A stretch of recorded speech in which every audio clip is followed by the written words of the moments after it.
semuanya, kembali lagi di channel YouTube aku, Krili alias Christina Lewi, mahasiswi Tata Rias dan Kecantikan Universitas Negeri Yogyakarta.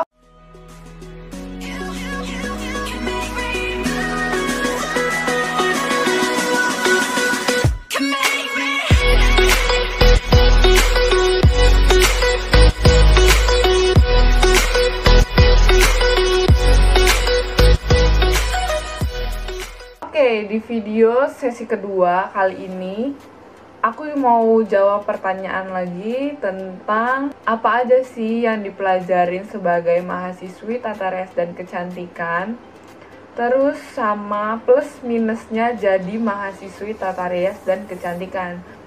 Tapi sebelumnya jangan lupa like dulu channel aku, terus komen, share, and subscribe, apalagi bunyiin ya tanda loncengnya. Oke, supaya aku semakin semangat untuk memberikan penjelasan-penjelasan buat kalian semua yang kepo tentang jurusan Tata Rias dan Kecantikan atau adik-adik yang mau masuk ke jurusan Tata Rias dan Kecantikan di Universitas Negeri Yogyakarta. Oke, langsung aja aku mau ngasih tahu ke kalian mata kuliah apa aja yang ada di jurusan Tata Rias dan Kecantikan ini. Jurusannya itu ada yang pertama, kesehatan dan keselamatan kerja. Kita diajarkan tentang bagaimana SOP sebagai seorang mungkin saat kita jadi beauty therapist, atau mungkin kita saat jadi MUA, atau saat kita jadi hairdresser, hijabdu, dan lain-lain gitu. Itu pelajarannya. Selanjutnya itu ada nama mata kuliahnya pendidikan konsumen. Nah, pendidikan konsumen ini adalah gimana cara kita menghadapi konsumen yang baik gitu. Cara garis besarnya, tapi di situ banyak banget hal yang kita pelajari. Bagaimana cara menata uang, bagaimana mengetahui kosmetik yang palsu atau yang asli, yang kayak gitu-gitulah. Next, yaitu ada anatomi fisiologi. Nah, seperti yang aku bilang di part pertama, ketika kita memijat seseorang, ketika kita menjadi beauty therapist, itu bukan hanya demek-demek asal, yang penting kepegang-pegang lah tubuhnya, terus habis itu relax dan lain-lain gitu. Enggak, kita tuh juga belajar anatomi fisiologi. Jadi kita mempelajari tulang-tulang, tulangnya seperti apa yang nggak boleh kita pijit, atau kalau misalnya saat klien kita punya penyakit tulang, kita tuh harus tahu. Jadi jangan kita berpikir bahwa semua orang itu bisa dipijat. Semuanya itu punya aturannya sendiri. Ada orang yang nggak bisa kita pijat, ada orang yang bisa kita pijat. Kita juga harus tahu seberapa tekanannya, mungkin kan, bagaimana cara menanggulangi kulit yang begini, begitu, dan lain-lain hal. Terus saraf-saraf atau otot-otot, jaringan otot, gitulah semua. Pokoknya udah kayak dokter kita semua di situ kan. Makanya kita bisa jadi beauty consultant dari pelajaran ini. Oke, terus habis itu ada tentang kesehatan kulit dan rambut. Kita mempelajari pokoknya tentang rambut, tentang kulit, tentang kulit apa aja, kulit wajah, kulit badan, kulit kaki, kulit tangan, semua kita pelajari di situ. Terus ada namanya mata kuliah rias wajah dasar. Nah, buat teman-teman yang bener-bener nggak tahu bagaimana caranya make upan, bagaimana cara pakai lipstick, bagaimana cara pakai alis, bagaimana cara pakai eyeshadow dan lain-lain. Nah, di sini ada mata kuliah rias wajah dasar. Jadi bener-bener kalau misalnya ada orang yang lipsticknya mencong ke kiri, itu bagaimana cara ngebenerinnya gitu kan, mengoreksinya. Terus kalau misalnya ada orang yang mungkin dia memiliki kekurangan, bibirnya kegedean gitu kan. Nah, supaya disempurnakan seperti bibir yang pada umumnya, bibir yang dipuja-puja gitu kan, kita bisa mengoreksinya. Itu bagaimana caranya, itu kita mempelajari hal itu gitu. Terus ada perawatan wajah dasar. Nah, di sini yang kita kayak lebih ke facial lah, tapi masih dasar, facial yang pakai tangan. Karena nanti ada juga mata kuliah yang perawatan wajah elektrik. Nanti kita pakai alat-alat elektrik, tau lah ya. Sekarang itu kan alat kecantikan kan udah banyak banget macamnya. Nah itu kita semua pelajarin, ditelan baik-baik gitu kan. Terus tentang rambut itu ada sanggul, rambut modern. Jadi kalau daerah itu kan kita nanti mempelajari dari setiap provinsi sanggul-sanggulnya tuh kayak gimana. Itu kan beda ya, kalau misalnya mau manten kayak Jawa itu kayak gimana. Terus Jawa itu banyak lagi kan, Jawa Timur kayak gimana, Jawa Tengah kayak gimana, Solo kayak gimana. Rambutnya itu kan beda-beda penataannya pada saat klien mau nikah. Terus sama Batak kayak bagaimana, terus kalau dari Papua kayak bagaimana, kayak gitu kan. Nah secara garis besarnya kita mempelajari semua tentang hal itu, walaupun nggak semua benar-benar dipraktekin dari Sabang sampai Merauke, nggak semua dipraktekin, tapi pada dasarnya semua provinsi, semua daerah kita pelajarin. Terus kalau rambut modern itu biasanya ya lebih modern, yang gimana ya yang modern pokoknya gitu kan. Terus kita juga belajar tentang namanya gizi dan kecantikan. Udah kayak anak ahli gizi ya. Pokoknya kayak misalnya ada orang yang terlalu gendut, terus apa gizi yang harus dikurangin, apa yang harus ditambahin. Terus kalau orang terlalu kurus, vitamin apa yang harus dikurangin, vitamin apa yang harus ditambahin, kayak gitu. Terus apa sih gizi buat anak-anak, gimana sih gizi buat anak remaja, gimana sih gizi buat orang dewasa, bagaimana gizi buat orang tua, bagaimana gizi buat ibu hamil. Lah kayak gitu kita pelajarin semuanya, kita telan sampai kenyang gitu kan. Terus habis itu ada rias wajah khusus. Nah rias wajah khusus itu tentang kayak makeup karakter gitu, kayak riasan bagaimana mukaku yang masih awet muda dan masih muda ini, yang masih kenceng-kenceng ini jadi seorang nenek-nenek gitu kan. Terus gimana cara merias badut, bagaimana cara ngerias setan, bagaimana cara ngerias ya begitulah yang aneh-aneh, mau jadi ular, mau jadi singa, mau jadi apa aja kayak gitu, ada di rias wajah khusus gitu. Terus ada juga materi pengeritingan rambut, jadi kita diajarin buat tentang pengeritingan intinya gitu. Terus pangkas rambut wanita, terus pangkas rambut pria juga ada. Ini juga bedanya di jurusan tata rias ini, ajarin tentang etika profesi sebagai seorang tata rias dan kecantikan. Jadi gimana cara etika profesinya, bagaimana kita cara berbicara kepada pelanggan.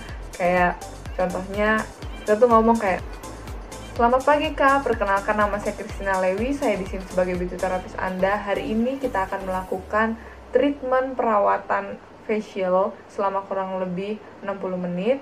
Mari saya silahkan, atau mari saya antarkan, mari saya bantu." Kayak gitu-gitulah, bagaimana caranya kita menyampaikan dengan sopannya. Terus ada juga mata kuliah peraga kecantikan. Jadi kita itu dituntut untuk memanajemen sebuah panggung peragaan kecantikan, bagaimana cara kita sebagai pemimpin gitu, misalkan mengatur bagaimana konsumsi sebuah peragaan kecantikan, bagaimana kita mau bikin panggung itu model-modelnya berjalan, atau bagaimana sistematika semua pokoknya tentang peragaan kecantikan, bagaimana cara jalan klik kayak gitu. Terus kita juga belajar tata upacara pernikahan. Itulah makanya kita juga bisa jadi wedding organizer gitu kan. Terus kayak kita tuh belajar gimana sih cara bikin janur-janur, terus kayak bikin pecut-pecutan, terus bikin pokoknya banyak banget tentang tata upacaranya itu. Terus kayak tata upacara adat itu kan banyak ya, apalagi di sini karena aku di Jogja, jadi kayak dikhususkan buat adat Jawa. Itu kan kayak upacara tingkeban, terus upacara pernikahan adat ini kayak gimana, pernikahan adat Jawa apa tuh kayak gimana, terus kayak selapanan. Terus ada juga mata kuliah kosmetika minuman tradisional. Di sana kita kerjaannya masak-masak, bikin jamu, bikin makanan, bikin kosmetik, dan lain-lain. Pokoknya semua yang membawa kita menjadi cantik dari dalam gitu. Terus next selanjutnya yaitu kelebihan dan kekurangan menjadi mahasiswa tata rias dan kecantikan. Jadi ini adalah berdasarkan riset. Aku itu tanya kepada teman-temanku di grup, apa sih guys kekurangan dan kelebihan kita di jurusan Tata Rias dan Kecantikan ini? Coba tolong dong jelaskan kepadaku. Nah, jadi kekurangannya dulu ya nih. Yang pertama yaitu capek banget guys, banyak banget prakteknya. Itu kita bisa dalam satu hari dari jam setengah 8 sampai jam 5 sore baru pulang. Dan itu praktek. Palingan kita kayak kita juga pernah cuman istirahat makan siang terus praktek sampai jam segitu gitu loh. Bahkan sampai beres-beresin itu yang namanya model gitu kan, beres-beresin rambutnya gitu, bisa sampai jam 7 malam, bisa sampai jam 8 malam, sampai disuruh pulang sama satpamnya gitu. Pokoknya capek banget, asli capek banget. Terus yang kedua, itu dianggap gampang sama orang luar. Kayak aku sering banget menemukan orang yang selalu bilang gini, kamu jurusan apa kuliahnya? Terus aku bilang, Tata Rias dan Kecantikan. Hah? Ngapain masuk jurusan itu? Anak SMP juga bisa kayak gitu-gitu doang mah. Atau mereka mau bilang kayak gini, ngapain sampai kayak gitu aja dikuliahin? Ya ampun, tinggal kamu kursus cuman beberapa bulan atau cuman 1 tahun, kamu juga udah bisa kerja. Kalau cuman mau jurusan kayak gitu doang mah, kayak gitu kan. Kalian tuh bakalan harus tabah guys, bener-bener kalian tuh harus tabah kalau mendengarkan orang-orang yang bilang kayak gitu. Ya udahlah ya gitu kan, kita ingin tahu dalamnya apa. Terus habis itu yang paling gak enak lagi, dikirain cuma makeup-makeupan aja. Hello, sekarang itu tentang dunia kecantikan itu udah luas banget, gak cuma makeup-makeupan aja please gitu kan. Jadi itu sih gak enaknya, kita cuma dianggap sepele gitu loh. Padahal kan kita tuh harus jadi wanita tangguh guys, kita itu wanita tangguh. Oke, next keempat. Mohon maaf banget nih, emang harus diomongin. Jadi kekurangannya jadi mahasiswa kecantikan itu, modalnya harus besar, beneran, ini gak bohong. Kalau emang kayak gimana ya, kayak aku merasa IPK ku itu akan semakin tinggi ketika modalku itu semakin besar. Karena apa-apa harus dibeli, kita harus punya alat ini, kita harus punya alat itu, kita harus punya makeup kayak begini. Tahu kan guys, harga makeup itu berapa, dan kita harus punya lengkap. Jadi bagaimana tidak aku bilang harus memiliki modal yang besar. Ya, semangat. Makanya banyak teman-temanku juga yang kuliah sambil kerja itu ada banyak. Atau kita yang udah bisa kayak semester 2 atau semester 3 yang udah bisa ngejob gitu, kerja, kita bakalan ngejob. Jadi kita dituntut mandiri juga. Next yaitu banyak saingan. Ya ampun, ini udah nggak tabu lagi sih, dunia kecantikan itu kan udah luas banget. Jadi memang saingannya itu banyak MUA yang lebih keren, banyak juga beauty terapis yang lebih mantul kalau misalnya dalam dunia perpijetan gitu kan, yang pokoknya yang udah enak-enak gitulah ya. Kalau misalnya pijet tuh bisa bikin orang tidur yang nggak ngerti mimpinya ada di mana gitu. Terus nggak enaknya lagi itu kadang, jadi ini berdasarkan teman-temanku juga ya, kadang teori sama prakteknya itu beda. Jadi misalnya teorinya apa, waktu di prakteknya itu apa gitu. Karena memang gini, kalau teori itu kan hanyalah teori ya. Dan kalau di dunia kecantikan ini kita dituntut untuk mengembangkan kreativitas dari sebuah teori itu. Jadi kita nggak boleh saklek gitu loh, nggak boleh saklek apa yang ada di teori itu kita lakuin kayak gitu, tapi ya sedikit dikembang-kembangin lah. Jadi otak kita juga harus pinter gitu loh. Jadi mahasiswa Tata Rias dan Kecantikan ini bukan cuma pinter di sini, tapi harus pinter di sini kalau kata dosenku gitu. Terus ini adalah kekurangan yang paling kocak temanku bilang, yaitu kekurangan yang terakhir adalah tidak ada yang namanya vitamin C alias cowok. Yap, benar sekali, nggak ada yang namanya cowok di jurusan kita. Walaupun banyak orang yang berpikir bahwa cowok pun bisa makeup-makeupan, ingat, kita nggak cuma belajar makeup-makeupan, tapi kita juga belajar spa. Nah, belajar spa itu kan gimana ya? Mohon maaf nih, kan kayak kita tuh kan membugil bareng-bareng mungkin gitu ya. Maksudnya kan kita kan mijet-mijet gitu segala macam. Nah nggak mungkin dong waktu para cewek-cewek lagi pada dipijetin terus di situ ada cowok, nggak mungkin banget gitu. Jadi di kelas tata rias dan kecantikan itu nggak ada yang namanya cowok gitu. Makanya lucunya tuh kami tuh ada mata kuliah umum, nah terus ada kakak tingkat yang dia itu baru ngambil mata kuliah dan itu cowok, dan itu rasanya kayak kita tuh cewek-cewek kayak gitu, soalnya bener-bener gak ada cowok gitu kan. Jadi gimana ya, kalau ngeliat cowok tuh langsung kayak sensi dikit gitu kan. Terus kayak kita tuh malah jadi suka ngundang-ngundang cowok ke grup WhatsApp kita buat kita bercanda-bercandain gitu loh. Pokoknya gimana ya, esensinya kan emang beda ya kalau misalnya ada cowok sama nggak ada lawan jenis gitu di kelas gitu kan, nggak ada yang diajak bercandeng gimana gitu kan. Jadi kayak itulah, itu juga salah satu kekurangan menurut kami gitu.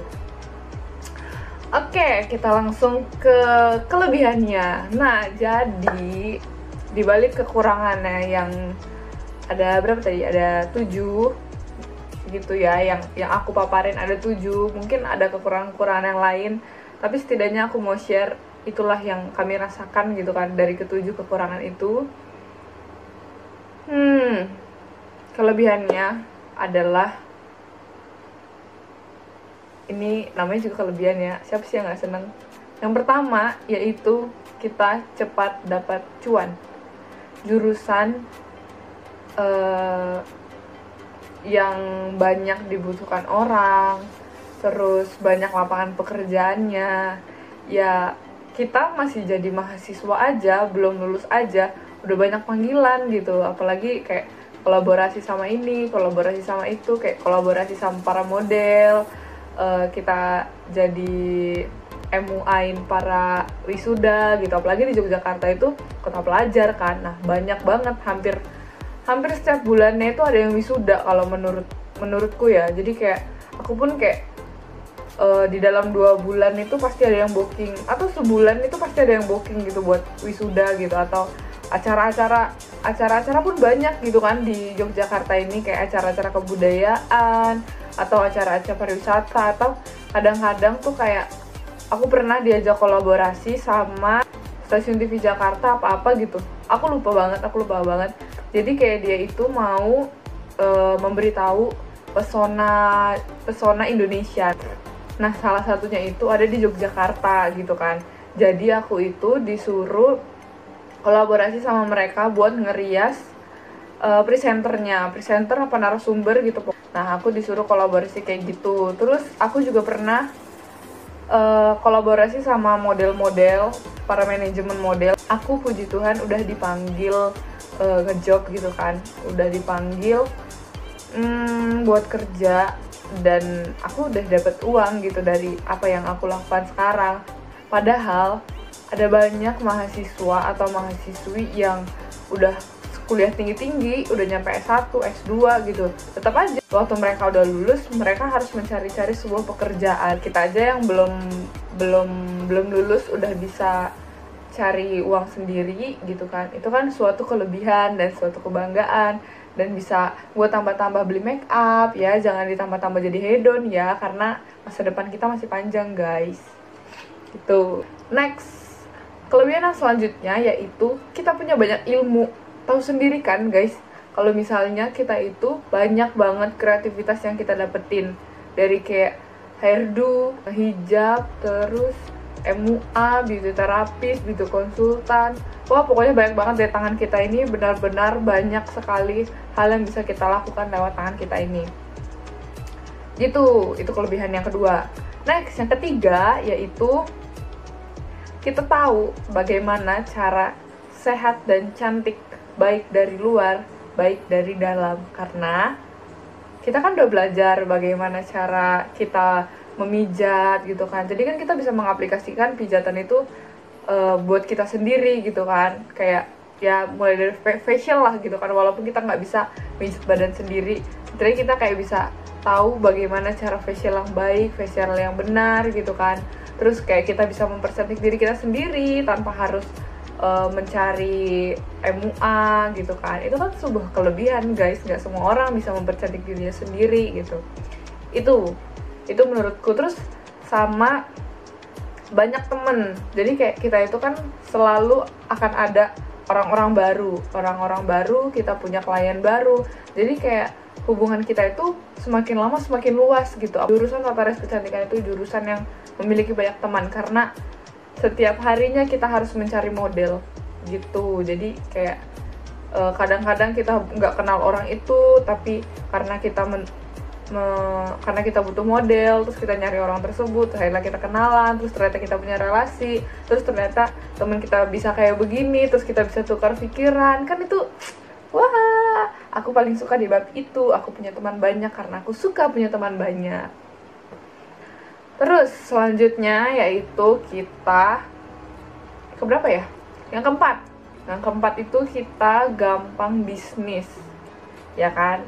Ya balik lagi ke yang tadi aku bilang, karena kita memiliki banyak sekali kemampuan, karena kita memiliki banyak sekali profesi yang bisa kita bangun, asalkan kita setia, asalkan kita taat, asalkan kita rajin, itu akan banyak banget kita memiliki bisnis yang bisa kita lakukan. Karena kita udah tahu semuanya, kita udah terjun ke lapangan, kita udah diajarkan dan lain-lain, jadi kita tahu bagaimana cara mencegah sebelum itu terjadi, kita bisa tahu bagaimana menanggulanginya, ya sama aja ya. Terus kita tahu bagaimana cara meningkatkannya, kita tahu hal apa yang tidak boleh kita lakukan, ya kayak gitu. Kita kan diajarin ya bagaimana cara berbisnis gitu. Terus yang terakhir adalah kita dapat gelar. Yeay, ada banyak orang-orang di kalian bisa lihat deh MUA itu tuh ada banyak banget, kayak lulusannya itu lulusan misalnya seperti teknik lingkungan atau teknik sipil, seni musik, ataupun jurusan pendidikan guru yang aturannya jadi guru dan lain-lain gitu. Tapi begitu dia lulus, dia memilih untuk kerja sebagai makeup artist gitu. Itu banyak banget guys, banyak banget, gak cuma 1-2, tapi ada berpuluh-puluh, beratus-ratus, bahkan mungkin di dunia ini ada beribu-ribu yang dia itu bakal menyimpang, yang tadinya aturannya jurusannya apa, malah dia milih menjadi seorang makeup artist gitu. Karena memang dunia makeup artist ini gak bakalan mati karena teknologi gitu. Apa sih yang mau di-replace pakai robot gitu kan? Mungkin kayaknya nggak habis pikir deh, apa nggak tahu ya. Cuman kan kayak biasanya orang itu kan harus pakai hati, karena kalau robot kan misalnya kita taruh di tangan kita cupuk gitu kan mungkin sakit ya gitu, atau sangat lama atau sangat jarang mungkin itu terjadi kalau akan ada robot yang menggantikan profesi kita gitu kan. Kalau sekarang kan banyak bisnis-bisnis yang jadinya robot atau pabrik atau segala macem gitu kan. Nah, walaupun banyak yang bilang ya udah kamu private aja gitu kan, buat kalau pengen emang jadi MUA atau pengen jadi fisioterapi, kamu private aja. Tapi di sisi lain terkadang kita itu untuk menjadi seorang teladan, untuk menjadi seorang yang semakin dipercaya, ada kalanya gelar itu penting buat kita, apalagi masyarakat Indonesia. Kita bisa mengabdi, kita bisa lebih memperluas apa yang kita inginkan gitu kan, lewat pendidikan kita. Nah, kenapa nggak sekalian ya kan, dari masa muda kita udah dididik. Nah, sehingga nanti kita lulus, jurusannya ya udah lurus gitu loh. Kita tuh udah tahu mau jadi apa-apa aja gitu kan. Dan nggak cuma satu, nggak cuma melulu jadi penata rias, tapi kita bisa jadi begini, bisa jadi begitu. Suka-suka kita, apa passion kita, apa yang kita mau. Enak banget kan kalau misalnya sesuatu hal yang kita suka terus jadi cuan. Aku suka banget tuh emang yang kayak begitu tuh. Udah suka ngelaksanainnya, udah happy ngebangunnya, terus banyak teman, ngejalinnya oke, terus di sisi lain dapat uang. Wah. Nah, itu aja dulu semua video yang bisa aku sharing buat kalian tentang mata kuliah apa aja yang ada di jurusan Tata Rias dan Kecantikan, terus sama apa sih kelebihan dan kekurangan ketika kita masuk di dunia Tata Rias dan Kecantikan gitu kan. Nah, semoga video ini bermanfaat buat kalian. Tadinya mungkin aku aturannya cuma part 1 doang, tapi ternyata aku masih bisa melanjutkan part 2 karena ada kesalahan. Jadi aku tetap memakai baju seperti di part 1. Bagi kalian yang belum nonton yang part 1, kalian wajib banget nonton ke video part 1 supaya ilmu yang bisa kalian serap itu lebih banyak, lebih bermanfaat, lebih berpikir jikalau kalian pengen masuk ke dunia tata rias dan kecantikan, jadi mahasiswa maksudnya. Itu terima kasih banget ya buat semua kalian yang udah nonton, buat kalian yang udah dengerin penjelasanku, semoga bermanfaat. Dan jangan lupa like video ini, terus subscribe, karena subscribe itu gratis, ya nggak sih? Terus kalau misalnya video ini emang sangat bermanfaat buat kalian, dengan ucapan syukur, nggak apa-apa teman-teman, kalian boleh share sebanyak-banyaknya, share ke grup WhatsApp kalian, share ke seluruh sosial media kalian, supaya banyak juga orang yang bisa masuk jurusan tata rias dan kecantikan. Oke, itu aja video kali ini. I love you guys. Mwah.